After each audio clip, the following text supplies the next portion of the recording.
تخيل تلقى جوج المليون دولار وسط الجوشات في الصحراء، واش غتولي اغنى واحد في العالم ولا غتولي الهدف رقم واحد من اخطر القتلة المختلين في تاريخ السينما؟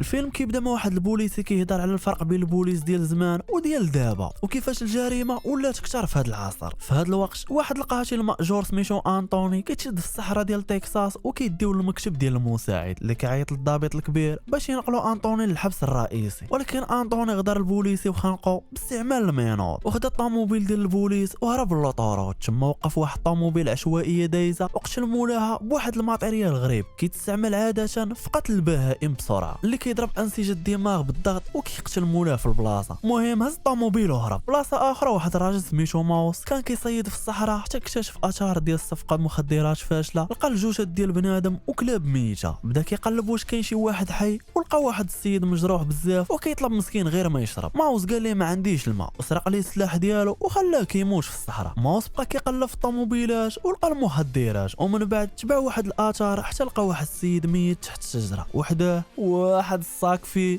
جوج المليون دولار. خدا الفلوس ورجع لدارو. سولاتو مرتو كارلا فين غابر هذاك عفت الرجال نهار كامل. ماوس تجاهلها وما بغاش يجاوبها. في الليل ماوس ما قدرش ينعس، الضمير ديالو عذبو حيت ما عاونش داك السيد اللي مجروح. اشوف هاد الحرام تشد الفلوس عاد تفكر باش يدير الخير. المهم رجع للبلاصه ديال الحادثه ومعاه لما باش يعتق داك خونا، ولكن لقى داك السيد مسكين مات. فجاه وصلوا تماك واحد جوج رجال وشافوه وبداو كيتيريو فيه بالقرطاس وهو هارب منهم. طلع من فوق واحد الجبل الواد باش يهرب وصيفطوا مورا واحد الكلب، ولكن ماوس قتلو بالقرطاس وما رحموش. في هذا الوقت انطوني وقف في واحد المحطه ديال المازوط بعيده. ملي دخل يخلص مول الحانوت بدا كيهضر معاه هضره عاديه وناقصه شويه، ولكن انطوني ما حملش ديك الهضره اللي هضر معاه بها. المظهر ديال انطوني البارد والمرعب خوف مول الحانوت. مول الحانوت قال ليه بلي غادي يسدو واخا الوقت مازال. انطوني سولو على الوقت الحقيقي فاش كيسدو وشير ليه لدارو اللي فين ساكن فيها، يعني واخا تسد الحانوت راه عارفك فين ساكن وما عندك فين تهرب مني. انطوني جبد الدرهم وقال لمول الحانوت اعزل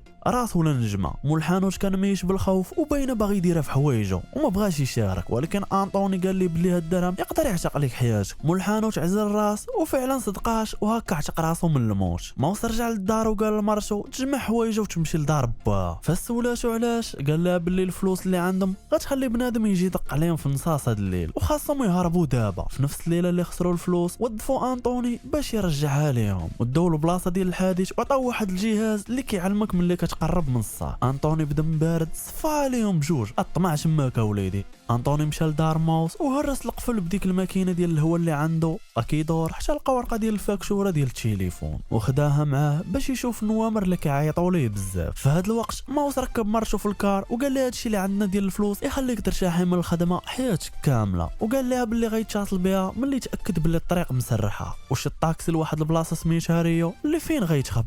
مع الفجر الضابط طام خرج للخدمه ومرته وصاتو باش ما يأذي حتى شي حد. فاش وصل للخدمه لقاهم عرفوا الطوموبيل ديال ماوس فين كاينه، مشاو لدار ماوس ولقاو القفل مهرس. ودخل الضابط يقلب لقى كاس ديال الحليب باقي بارد فوق الطبله. تما فهم باللي متبوع ماوس واللي شافو انطوني. الضابط عرف باللي ماوس دابا هارب من البوليس من شي حاجه اخرى خطيره بزاف. ماوس وصل لواحد لوطيل وكرابيش بوحديتو. اول حاجه دار حل فتحه ديال التهويه وخدا شويه ديال الصرف باش يدور الحركه وخبى الصاك اللي فيه جوج المليون دولار. مليون ينطح مليون. وسد داك القادوس ديال الهواء ودفع الصاك بعصا ديال العلاقه ديال الحوايج باش يرجعوا لداخل وما يبانش لاي واحد حل الفتحه. في هذا الوقت انطوني استعمل ديك الورقه ديال التليفون اللي لقى في دار ماوس وبدا كيعيط لاكثر نمره معاوده تماه. ادخونا انا مرود هذا باغي يجبدو باي طريقه. واتصل بالدار ديال موت كلارا اللي نسيبش ماوس. سولا واش ماوس تما قالت لي لا. سولا واش عارفه فين هو ونكراش باللي ما عارفه حتى شي حاجه. انطوني هنايا بدا كيطلع مع الصاد. في هذا الوقت ماوس مشى لواحد المتجر وشرا صباط وشقيشرات جداد. المهم تهلا في راسو واحد شويه، دخل الحمام باش يداوي الجروح اللي تسبات ليه في الهروب من الصحراء وداك التنقيزه اللي نقز من الجرف. من بعد شد الطاكسي وصل لوطيل، ولكن غير قرب لقى واحد الطوموبيل غريبه مبراكي حدا البيت ديالو. ماوس حس بالخطر وقال الشيفور زيد ديني للوطيل الاخر. مع الصباح المساعد ويل جاب تقرير للضابط طوم على الجثث اللي لقاو في لوطوروط. الخبر الصادم هو انهم ما لقاو حتى شي قرطاسه، كانت غير واحد ضربه في الجبهه صافي. والضابط طوم تخلع حيت فهم بلي هذا السلاح غريب ومرعب وماشي ديال بنادم عادي. ماوس مشى للمحل ديال السلاح الصباح شرا فردي وتجهيزات ديال التخييم بحال لاطونت ومقيلات ولعيبات، ورجع لوطيل جديد. خدا الخريطه ديال لوطيل من ريسيبسيون وكرا بيت اخر كيتشارك في نفس الفتحه ديال التهويه مع البيت القديم ديالو. استعمال العصايه ديال لاطونت والعلاقه ديال الحوايج صاوب واحد الخطاف باش يجر الصاك. مع العشيه انطوني كان دايز مع حدا لوطيل اللي في المدينه ديال ريو، والجهاز اللي معاه بدا كيدير واحد الاشاره مجهد يعني الصاك راه قريب. كرا البيت اللي لاصق مع البيت ديال ماوس ووجد سلاح ومشى بشويه لبيت ماوس واستعمل ديك الماكينه ديال الهواء وهرس القفل، ولقى العصابه ديال المكسيكيين كانوا كيتسناو ماوس. صفى عليهم كاملين في رمشش عين وبدا كيقلب في البيت. في الجهه الاخرى ماوس استعمل الخطاف اللي صاوب وجر الصاك من القادوس ديال الهواء. انطوني فكر بلي الفلوس تقدر تكون في التهويه، حل الفتحه ولقى الاثار ديال الصاك، ولكن الصاك غبر. ماوس خرج بسرعه وركب في اوتو ستوب مع واحد السيد اللي نصحو وقال ليه ما تبقاش تركب مع اي واحد بالك، راه الوقت ولات صعيبه. ملي الدعوه بدات كتحماض، العصابه ديال المخدرات عيطوا لواحد القاتل مأجور مشهور سميتو ويلز، عرضوا عليه $1000 اللي هي مليون سنتيم مغربيه، غير باش يلقى انطوني ولا يرجع الفلوس في 24 ساعه، حيت انطوني ولا كيشكل خطر كبير عليهم وقتل بزاف من الناس ديالهم. ويلز قبل المهمه وبدا كيقلب. ماوس مشى لواحد لوطيل في المدينه حدوديه سميتها ايغل باس، اشا ريسيبسيون باش يعلموا الا دخل شي حد غريب في الليل، وهو باغي يرتاح طاحت عليه واحد الفكره. قلب الصاك ولقى جهاز ديال التتبع مخبي لداخل، تما فهم باللي انطوني جاي في الطريق. حاول يعيط الريسيبسيون ولكن حتى واحد ما جاوبو. سكات والرعده والظلام وجاتو الفشله مسكين. ماوس طفى الضو ووجد سلاح وبقى كيتسنى. فجاه انطوني طرطق القفل ديال الباب بديك الماكينه ديالو. ماوس بدا كيشيري بالقرطاس، لاح الساك من الشرجم وتلاح حتى هو وراه. هو هارب، انطوني ضرب وجهه الكرش ديالو وهو كيشوف فيه من الفوق. ماوس طلع لواحد طوموبيل كانت دايزه، ولكن انطوني صفاها للشيفور. طوموبيل شفيراج وماوس خد التحكم فيها وهرب وسط الزناقي. ماوس خبى ورا واحد طوموبيل وبان ليه انطوني جاي جيتو. ماوس سير فيه بالقرطاس ولكن انطوني قدر يهرب ويتخبى. ماوس كان مجروح بزاف، طلع الحدود ديال المكسيك، لقى تما 3 ديال الرجال عطا ليهم $500 مقابل جاكيط وما يشرب. وصل لواحد الواد فيه السياج ولاح الساك من الفوق باش يخبيه، وبسبب النزيف اللي فيه صاف تما وطاح. ومع الصباح لقاتو واحد الفرقه موسيقيه، وانتم لا تقولوا صحاب الموسيقى ما فيهمش الخير. المهم داو للسبيطار. في نفس الوقت انطوني كان كيداوي الجروح ديالو في الدار من بعد ما سرق الدواء من الصيدليه. ماوس ملي فاق السبيطار لقى ويلز حداه. ويلز قال ليه ما تخافش مني، انا ماشي هو داك اللي خاصك تخاف منه. ويلز تخلع من اللي عرف باللي ماوس شاف انطوني باقي عايش، وقال ليه باللي انطوني قاتل محترف ومريض نفسيا وباينه غيمشي لاوديسيا باش يأدي مرتك كارلا.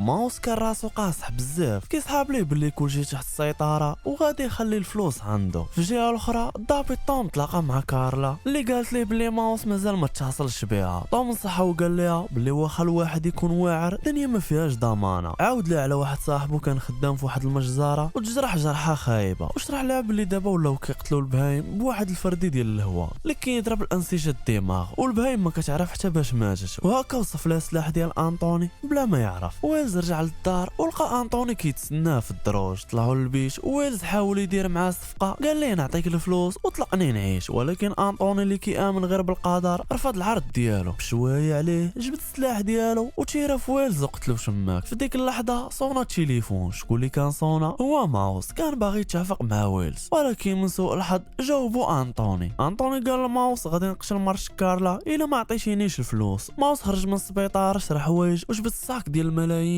من البلاصه فين خباه، وقال لكارلا تلاقى معاه في لوطيل، ولكن مسكينه موت كارلا تفرشات بلا ما تقصد، وعطات البلاصه ديال ماوس العصابه المكسيكيه اللي كانوا تابعينه. كارلا عيطات للضابط طوم من تليفون ديال الزنقه وقالت ليه فين كاين ماوس باش يعاونوا. ضابط طوم وصل لوطيل ولكن للاسف لقى ماوس مات. شكون اللي قتلو؟ المكسيكيين طبيعة الحال. سبقوا الضابط قبلو صفاوها ليه. كارلا وصلات وشاف الضابط طوم وفهمات من وجهه باللي ماوس مات وبدات كتبكي وباينه فيها نادمه. واحد الضابط قديم هضر مع طوم على واحد الزمان اللي ولينا فيه المخدرات والفلوس ولاو هما كلشي، وبنادم مستعد يضحي بحياته على قبلهم. قال لي الا شي حد قال لينا باللي هذه هي تكساس من هنا ل20 عام ما كناش غنتيقوا نهائيا. ضابط طوم رجع للغرفه ديال الجريمه فين مات ماوس ولاحظ باللي القفل مهرس بديك الماكينه ماكينه ديال الهواء. دخل البيت كيجري وكيقلبو وكان حاس بلي انطوني شماه، وبالفعل انطوني كان مخبي مور الباب وهز السلاح ديالها، ولكن لسبب غامض خلاه يعيش وما خرجش يقتلو. والضابط خرج من شماك حي صحة سلام. الضابط طوم مشى عند عمو إليس قال ليه بلي مرتك كتعاود ليا كلشي. طوم اعترف بلي كيحس براسو فاشل ومحطم. إليس عاود ليه القصه من العائله على الضابط تقتل قدام دارو، وقال لي هاد الارض ديما كان فيها الدم وموسخه، وما تسحبش راسك بلي انت المسؤول على كاع الشر اللي في العالم. دوزات كارلا ايام صعيبه ودفنات الام ديالها، ورجعت للدار لقات انطوني كيتسناها وسط البيت. قالت ليه ما عندي فلوس ما عندي والو. جاوبه وقال لها راجلك كانت عنده فرصه يعشقك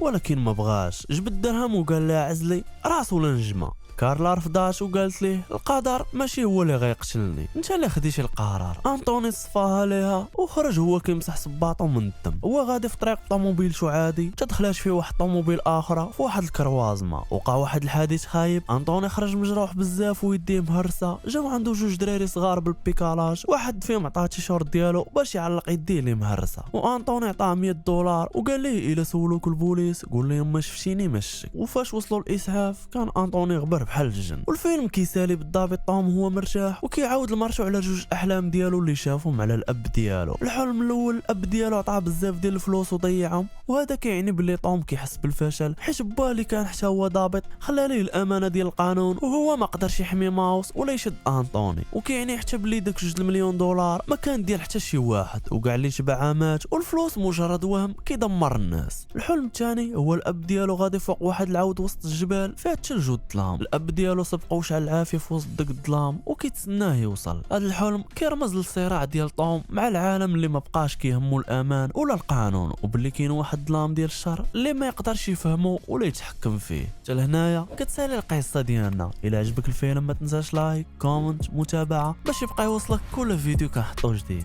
هذه انستغرام ديالي، نشوفكم فيديو جديد. تهلاو.